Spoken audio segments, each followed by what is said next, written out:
Welcome to Season 5 of AIHA's podcast series, The Healthier Workplaces Show, where we explore timely and informative topics about occupational and environmental health and safety. I'm your host, Alejandro Castillo. Today, I have the pleasure of speaking with industrial hygienist and safety professional, Christina Roll. Christina has over 2 decades of experience in worker safety and health. Her areas of expertise include office and industrial ergonomics, industrial hygiene, government regulation compliance, safety and occupational health training, and workplace risk assessments. Christina has developed a unique skill set in her career, starting with safety, occupational health, and environmental consulting, moving into safety management and leadership with the U.S. Marine Corps, and for the last 10 years as a risk engineer/risk consultant with large insurance carriers. She works with clients in a wide range of industries to help identify and mitigate business and operational risks. Today, we're here to learn more about Christina's educational sessions. The first one titled, The Best Leaders, Find Them, Keep Them, Be Them. And her second educational session titled, Overcoming Challenges of Bias and Stereotypes in OEHS. Both educational sessions will be taking place at this year's AIHA Connect 2026 in New Orleans, Louisiana. Christina, thank you for joining us today. Happy to be here. Thanks for asking. Let's get started. Let's talk about the B.E.S.T Leaders Educational Session. What does the acronym stand for, and how can OEHS professionals become a great leader? So, but not give too much away because I want people to actually go to the session to understand what the topic is, right? But the acronym was something I came up with when I thought about what good leaders are. And, we all have those sessions of, when you hear about the best manager you had, what made them that way, or the worst manager you had, what made them that way.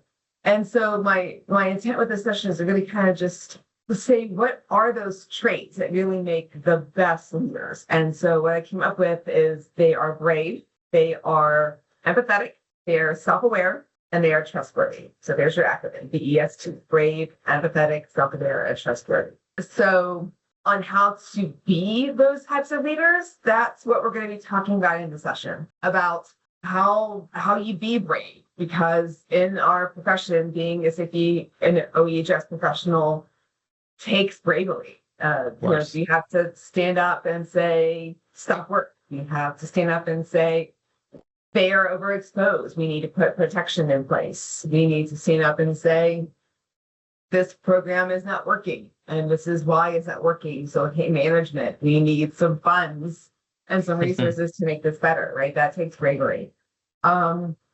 It takes time to develop the skills to be an empathetic person. It is not always easy to be self-aware, but that is critical to being a good leader, I think. And a trustworthiness, that's just an obvious one, I think, right? If you can't be trustworthy, if your team can't trust you, if your employees can't trust you, then you've lost everything. No matter what you do, there's nothing matters. So being our best selves and being the best leaders that we can be, it takes time and it takes practice. But these are all skills that some are born with, but others really truly have to learn to be them. Again, the whole point of the session is to give tips and ideas and ways to be able to do that. Absolutely. So your session talks about finding and keeping great leaders. I'm curious, what are organizations doing that unintentionally drive strong safety leaders away? Oh, that's a great question. And unfortunately, I think a lot, which is really sad. But I think employers are not, I think one of the biggest reasons they're not giving the resources. They're asking a safety and health professional to do the job of 5 when they have a full-time job doing 1. So they're not getting the resources that they need to do the work that they're trying to do and that they're asked to do. They're not giving the professional development that is needed, that an OEHS professional needs, whether that is technical or whether that is, professional development, like going to AIHA Connect, right? Of course. And I think it's also just not putting safety and health of employees as the priority that it should be. Right? It's buried under operations, or it's buried under something else, or it's this low in the totem pole when you have the other things that are above it, where it and as an OEHS professional, you can only do so much if you don't have that support from related with your organization. eventually you're gonna feel like you're just spinning your wheels. And it just at some point you just have to get off the merry-go-round and you have to say, look, I need to look elsewhere. And so I think those are just a few. I'm sure if you ask that question, if you went to AIHA Connect and student decides that, hey, what do you think? The myriad of answers, I think, would just astound us, but also be really, really real that organizational leadership would probably really need to hear, if we're going to be honest. Are there any warning signs that a leader lacks self-awareness, and what impact does that have on the workplace culture? I think it becomes obvious. Well, I think the problem is it's not always obvious. I think that's one of the biggest things with self-awareness is you don't realize you don't have it because you're not self-aware enough to realize you don't have it. Mm-hmm. It takes people around you to be honest with you and give you that feedback that's saying, hey, you might want to take a step back. You might want to rethink your approach on this. And I think the impact that not being self-aware is that you're not going to see success on what you're trying to do. You know, one of the biggest examples that I like to give is an example where you are not self-aware is when you are trying to come in and tell an employee that's been doing the job for 20 years that they're doing it wrong. And it's like, you don't know how to do his job. So why are you trying to tell him he's doing it wrong? You can take the approach of, hey, tell me why you're doing it this way. Help me understand why it is you're doing the thing that you're doing. And then take the approach of, will you consider trying something different for me? Will you think about this instead? Can I help you understand? Can I give you my thoughts about why this might be a better approach and to have that conversation, right? To have that self-awareness of, I don't know your job because I haven't done this job and you do, but I know my job. And my job is to help you do your job easier, to help it do it safer, to help it do it better. And to have that approach and talking to the employees about it, right? So that's just one example of where having good self-awareness can be a very positive thing and have a very positive impact. Where on the opposite side, you're not going to go anywhere. And you've just lost an employee for the rest of your time there. And no matter what you try to do, that person is going to get bought in.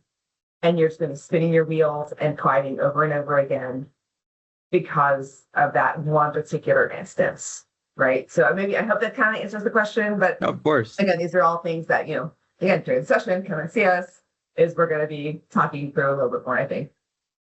So I'm curious, let's say a leader is not self-aware, but they want to become self-aware. What are the steps they have to take? I'm going to say, come to the session and we'll talk more about that. And you're going to hear all those things at the time. I don't want to give too much away because we are going to talk about that. I'm going to give you real world, walk away, I can do these things tomorrow, examples of ways to become braver, more empathetic, more self-aware, and more trustworthy. So come to the session and get ready to talk and get ready to get a little vulnerable, but get ready to come in with an open mind because we're going to be really giving you some positive things I think this will be the workforce. And help those in your organization be the leaders that you want to be and you want them to be. Advanced registration for AIHA Connect 2026 is officially open, and we're heading to one of America's most vibrant cities, New Orleans. Advanced registration is open through March 29th, 2026. Register now for the best rates. Okay, great. So for OEHS professionals who don't manage people yet, how can they still practice the B.E.S.T leadership where they are? Just because you don't lead people doesn't mean you're not a leader. And I want to make that real clear.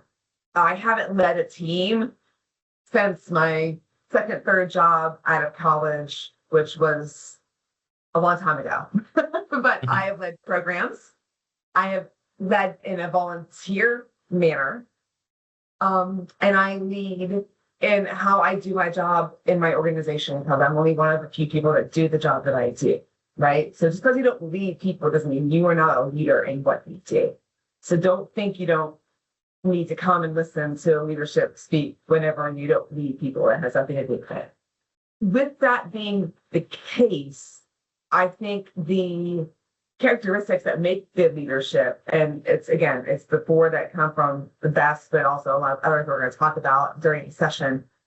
I think they just show up in your professionalism of what you do. And I think it's a way when you have those skills and when you lead from that perspective, it helps you accomplish more. It helps you stand out amongst peers. It helps you stand up for what you're trying to do, and your voice is heard a little bit more because you're coming in with those characteristics that are truly leadership. Again, not necessarily your people, but just being a leader. And I think that is invaluable, number one, if I want to talk about it. But I think it's also something that everybody can do. I think it's things that everybody can learn.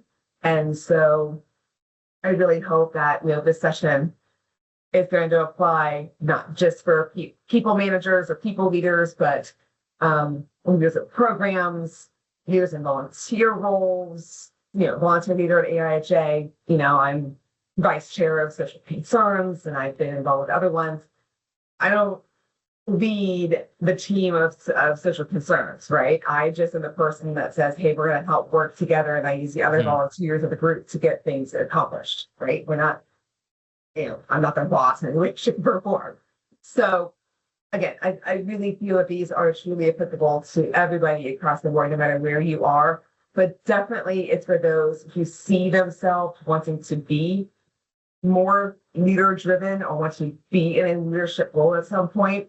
Really hope you'll come and hear what we have to say and hear what we're going to talk about, that I truly believe is going to be a huge benefit to you. Sure. Absolutely. Everybody's welcome to join, of course. Absolutely, yes. Let's transition to your other educational session titled Overcoming Challenges of Bias and Stereotypes in OEHS. What did you learn from your research and development of this session? A lot, actually. This one is personal for me in a way. It came out of a lot of the research and reading that I was doing on my own in looking at women in the workplace, and not just in our OEHS profession, but across the board, and the challenges that still today women have in the workplace.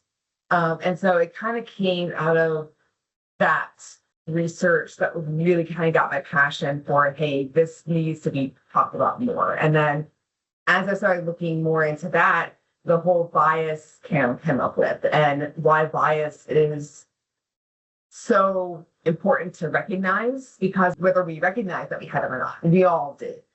And so when I thought bias, then stereotypes kind of came up because, women can be very stereotyped for a lot of different ways, a lot of different reasons. And so my kind of goal with this whole thing, and what I learned from it, is that yes, there are biases and there are stereotypes in the world, and they definitely are within our profession, but we have an opportunity to change the narrative. We have an opportunity to break them. We have an opportunity to change the perspectives and how people see other people, that can really change the culture of an organization and change who we are as the OEHS professional, and change how we approach those around us and our jobs and those organizations, and so on and so on. Now, why is it risky for OEHS professionals to assume bias doesn't always apply to them? Because we all have them. Right. I mean, they're existing in our world. And so to think that they don't exist is almost kind of turning a blind eye to reality of what's happening around us. And, the whole image, and, of putting an ostrich in your head in the sand and just don't want to think about it, don't want to think about it. I don't blame people for not wanting to think about it, because the world can be a very, very awful place sometimes. And it is easy to just want to turn a blind eye and say, I don't want to hear it. And I'm just going to ignore it, and I'm going to just stay in my little lane and do things here where those things don't affect me and affect the people around me, and life is going to be great. But the problem that you have is whenever you work in an area where it's more than just you working, you're going to encounter people that have biases and that have stereotypes, and you're going to encounter people that sometimes have those biases and stereotypes against you. And you, without even realizing it, because of how you were raised, where you're from, how you think, how you feel, are going to have biases and stereotypes against others, whether they are unintentional or not. And that is the one thing that we talk about, too, the two types of bias, right? There's the intentional and the unintentional. There's one where you go in and you know that you feel this way and that it's wrong, but you feel it and that's your opinion of it and not that, right? And you're going to tell that person that they are this, that, and the other. And that's just what you're going to say. And you go in and it's an intentional fit and you understand it, but that's who you are. Then there are the things that you say and you do, and you don't really realize the impact that they have on the other person. And those are the ones that can sometimes be the most hurtful because you don't even realize you're doing it. And when you do it over and over and over again, it's not just a one time, oh, that hurt. It's you're constantly doing it and not realizing it. And those are ones, like I said, while they are sometimes the most hurtful, I feel like they're also the ones that we can change the easiest because it's that awareness that we can have to change the bias and the change the stereotypes. And so a lot of what I try to do in this session is just bring awareness to anybody who's there of this is bias and this is stereotyping. And these are all the different examples of different types that we have. And I have some videos of commercials and some things from movies and some, ones in sitcoms that are kind of funny, but they really do drive home a point of what this looks like. And yeah, some of them can make you go, ooh, that was uncomfortable, and I'm not sure that's how I felt. But in a way, you need to have that uncomfortable feeling because that's how you're going to really recognize the bias that exists and the stereotype that exists and to make you want to do something to change it. Absolutely. So what responsibility do OHS leaders have once a bias has been identified, even if it wasn't intentional?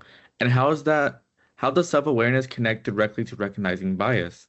So the self-awareness connecting to bias, I think, is sort of an easy connection to make because once you are aware of the fact that a bias exists, you understand what that bias is, and then you look at how you react to people, how you talk to people, how you react in situations. That self-awareness comes in like, oh, that I just think that, and I shouldn't have done that, and I think there's something bad, right? Now, from an OEHS profession, what we can do about bias when we see it, we can talk about it. I give a lot of examples in the session of what does this mean for us? What can you do right now? And there's a lot of different things that you can do to make sure that biases and stereotypes aren't something that you are portraying or facilitating or continuing in your workplace. So one example, training that you do. Do you offer it in multiple languages in any capacity possible when you know there are people in your workplace who don't always speak English or don't speak it well? Another one that's really easy, when you have the personal protective equipment in your workplace, do you have it in all sizes for all people, both men and women? And for men and women, because PPE is designed for a man and a woman differently, they both exist. And then do you go even one step further and say, okay, do I have for pregnant women? And do I have the coveralls that I have to have that? Do I make accommodations for them, right? So those are just two really easy, quick off the top of my head kind of examples. We go into a lot more in the session. But those are just two of the ways that, from an OHS profession, regular day-to-day stuff, we can take a look at these things and we can do some really simple things that are going to help minimize a bias or a stereotype that you might have, that we might have portrayed in the past and realize it, but know that we shouldn't have it. AIHA University is hosting Hazard Recognition and Control for the Emerging North American Cannabis Industry. Earn 1.5 contact hours at this live virtual webinar on March 11th from 1 p.m. to 2:30 p.m. Eastern Time. Scan the QR code to learn more. As we approach the end of this episode, is there anything else you would like to share with the audience? Come to AIHA Connect. You got to come. It's a fantastic conference. The education sessions are really, really top notch. And I don't say that because I'm one of the speakers. I say that just in my time, I've been on the conference planning committee for 3 years, and I know the caliber of the speakers that they bring, and it's quality education that you're going to be able to get. It's the connecting with other safety professionals that we all need. We are in this together, so it's learning from one another, it's collaborating with one another, it's just connecting with somebody else on your level to kind of just feed you for a little while, because it's going to be a very lonely profession if you're the only person doing your job at your branch or at your facility or at your company. You can really kind of feel like you're on your own little island out there doing your own thing. So being able to come together with 3,000 others that are doing the same job is pretty awesome to see. So definitely come and take advantage of the networking and sessions. It's in New Orleans, fantastic city. So, enjoy some great food and some great atmosphere and some of the great things to do there. Outside of that, just be kind. Just be kind to one another. Like I said earlier, there's so much in this world that can be so negative. And at the end of the day, we all want to be better. So if we can take a minute and put out a hand to help each other be better, it might be small, but sometimes small things make the biggest impacts. Absolutely. Christina, thank you so much for joining us today. Thank you again for having me. It's been a pleasure. That wraps up today's episode of the Healthier Workplaces show. To learn more, visit the AIHA website and follow us on social media.